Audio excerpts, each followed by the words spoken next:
Hi guys, Larissa at Prodigal Pieces here. I'm all hunched over here to show you a thrifted find that I found at the thrift store. This is the empty frame. Let me show you, take a peek at what I did find at the thrift store and why I'm changing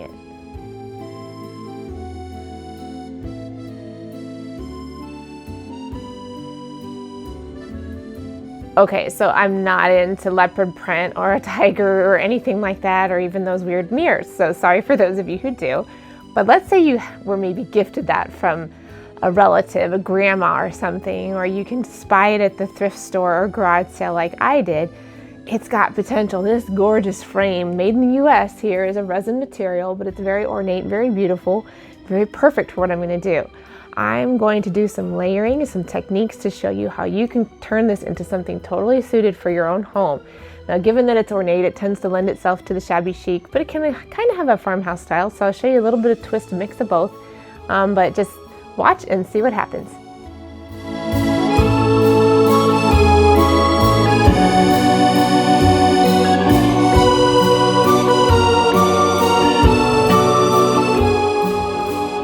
Okay, so that was easy enough, right? That was just a dark charcoal primer that I use. That's the only flat gray I can find. I think that somebody needs to get on it and create a dark gray flat paint.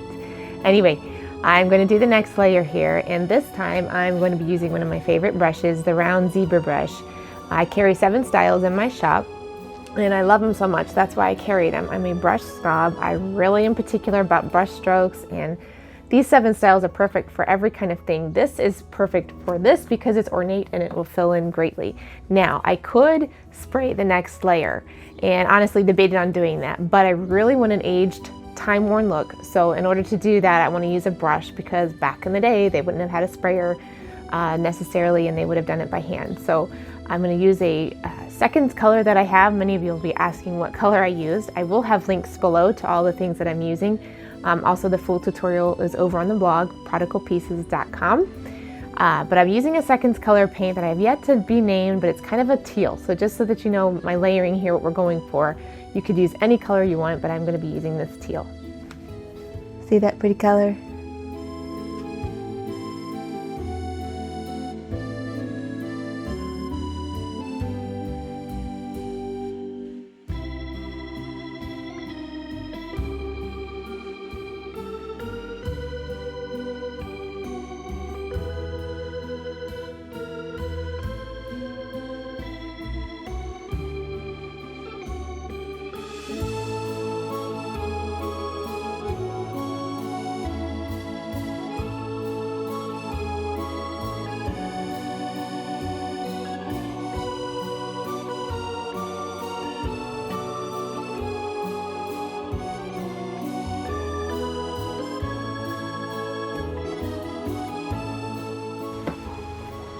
While I'm waiting on the frame to cure there, I decided to move on to the next step. I took out the backing, as you can see, and it's underneath these slats here that I have that actually came from a blind that I recently installed in our family room. We're almost done with that remodel. We've been actually put it on hold until we got some outdoor work done before we need to tackle our winter projects. So I'm going to be attaching these. It looks like a faux barnwood. I thought it would be perfect backdrop, and it's vinyl. Most people, when they shorten their blinds, they just chuck these. I saw no need to throw them to the trash, so I'm going to be attaching them here, cutting them to length, cutting them to fit, and then I'll show you the next step.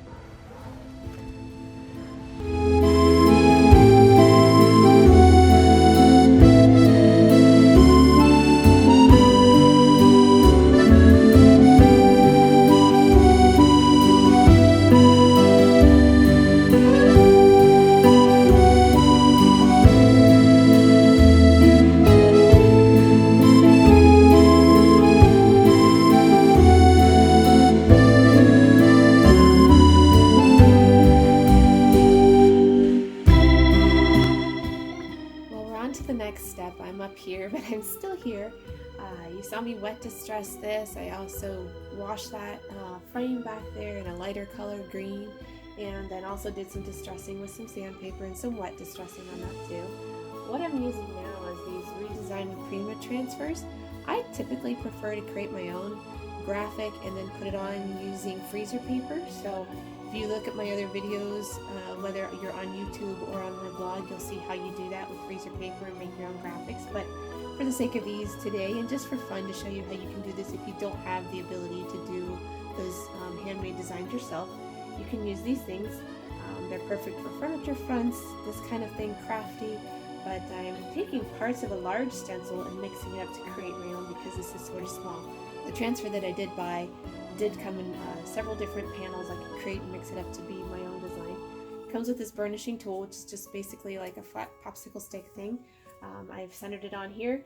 A little disappointed when I pulled it out of the shipping container.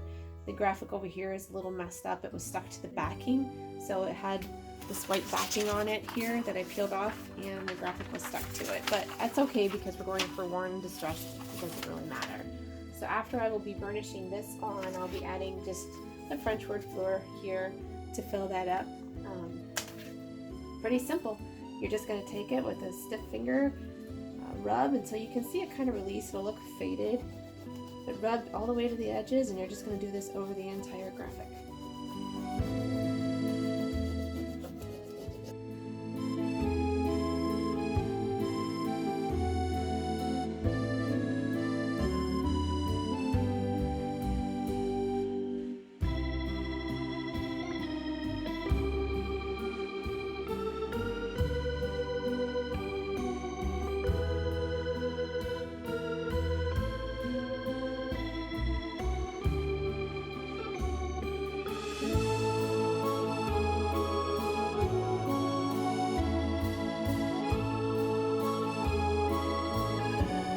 So there we go. I will put this all together, show you what it looks like all staged, ready to go, but I'm happy with the outcome. Really fairly simple, mainly used with recycled items, not including the new graphic in the frame purchased from the thrift store, but really fun craft here.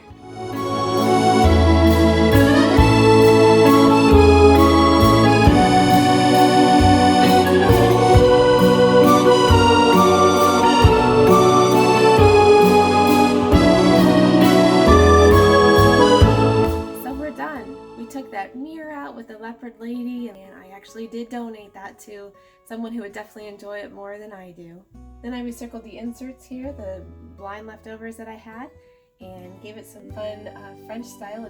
The frame, the ornateness, definitely lent itself to shabby chic French farmhouse style, but you definitely could have done something else too. Totally gone a different way. Put a chalkboard in there, put some chicken wire so you can clip on photos.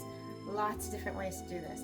So I hope you are inspired that maybe taking something that you currently own or that you find at the thrift store to make into your own home decor, to make your own home story. I'd love for you to come over to prodigalpieces.com, sign up for my newsletter. It's free, comes right in your inbox, even comes with a free furniture buying guide that teaches you what to look for when you're looking for pieces for your own home that are quality or even for resale, and how to fix them up cheaply and affordably. I also would be sending you a discount to my shop where things like this and other items are available for sale. Also, please let me know what you think down below. I love to hear feedback. It lets me know how I'm doing. What would you have done? Would you have kept the mirror? Would you have done something different? And subscribe. Subscribe here below.